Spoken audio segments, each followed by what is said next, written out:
welcome to Black Cat Productions, where I talk about stuff. What kind of stuff, you might ask? Well, today we're going to talk about politics, because it's another election year, which means we once again have to choose between the giant douche or the turd sandwich. Yeah, that. So as I've said before, today we're talking about politics, specifically politicians, specifically the age of politicians, because they're old. They're very old. Old. You get the point. And you know, this has always really been the case, but it's kind of weirdly gotten worse since medical technology has increased, right? And you know, medical technology is a great thing as it gets better and we have more medicine and vaccines and healthcare and all that good stuff. But the not so silver lining of this is that now all of our leaders live longer because they have the most money, so they have access to the best healthcare.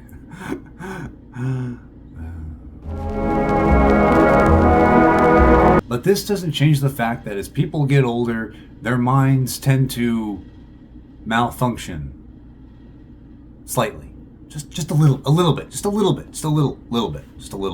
But I am friends with your leader, Mr. Moon. We're good guys. America is a nation that can be defined in a single word. I was going to put him. What are your thoughts on running for re-election in 2026? What are my thoughts about what? Running for re-election in 2026. That's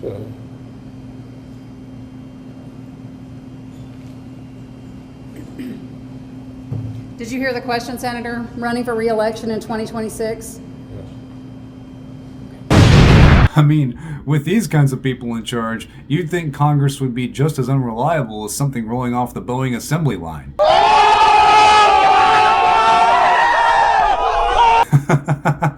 It's worse. It's so much worse. We all know it's worse. It's Congress. Come on. It's unreliable no matter what. That's like I mentioned earlier. You know, it's always been the case. You've always had old people kind of running everything. But it is worse now than it's ever been before. My point here is, if you're watching this, chances are you're not represented.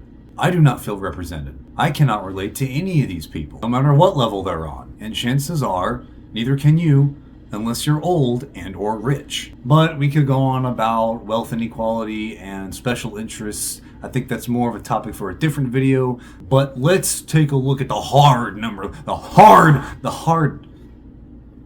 numbers. According to 538.com, Congress has never been older on average. And this might go for the country as well, but again, as medical technology gets better, people live longer. This is kind of inevitable. 56% of senators, that's 56 out of the 100 senators, are 65 or older. 1 in 6 Americans in 2020 were 65 or older, according to the U.S. Census Bureau. Something that's worth mentioning is, according to ALS.org, 1 in 9 Americans age 65 or older suffer from Alzheimer's disease. Doing the math, that means at least 6 senators suffer from some form of Alzheimer's. Which doesn't sound like a lot, but when you're running the richest and most powerful country in the world, it should be 0. The House of Representatives is admittedly better, with an average age of 58, according to fiscalnote.com, but the average age of Americans is 39. So that's still quite a discrepancy, and we do have to take into account there's a lot of kids, people under the age of 25 can't serve in the House, but still, it's 25 or older. Almost all of my friends are 25 or older, and any of them would be doing a better job than these fuckers. But you know, the thing is, we don't trust old people to run companies.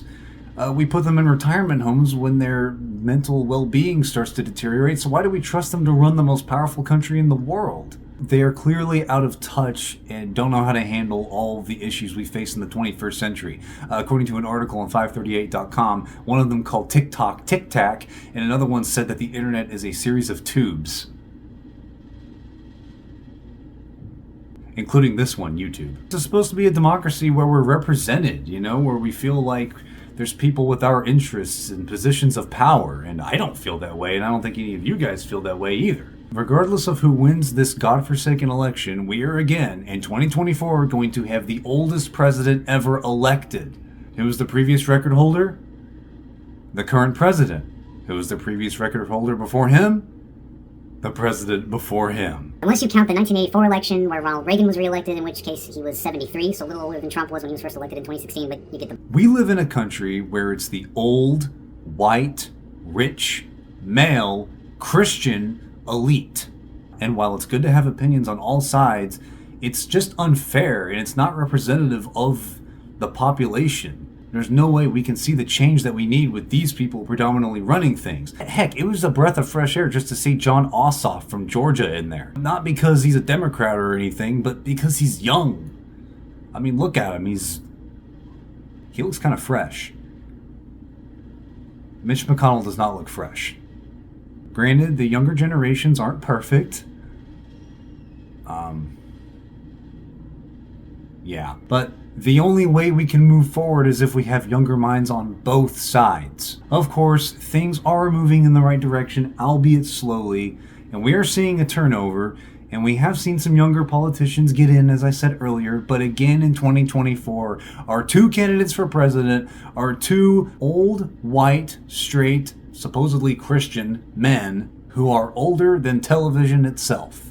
It's time for somebody to step up. And yes, the two-party system is a big part of all this too, but I don't want to get into that right now. Anyway, so what do you think? Do you feel represented? Do you feel unrepresented by the people who are in right now? Do you think there's too many old people, or do you think old people are wise and therefore they should be trusted to govern? And consider subscribing. I do comedy videos on here. I look forward to doing more videos like this in the future. I'm just kind of feeling my way around, seeing what works and what doesn't. I don't know about you, but I think we can rest easy knowing that Joe Biden probably doesn't know how to put in nuclear codes.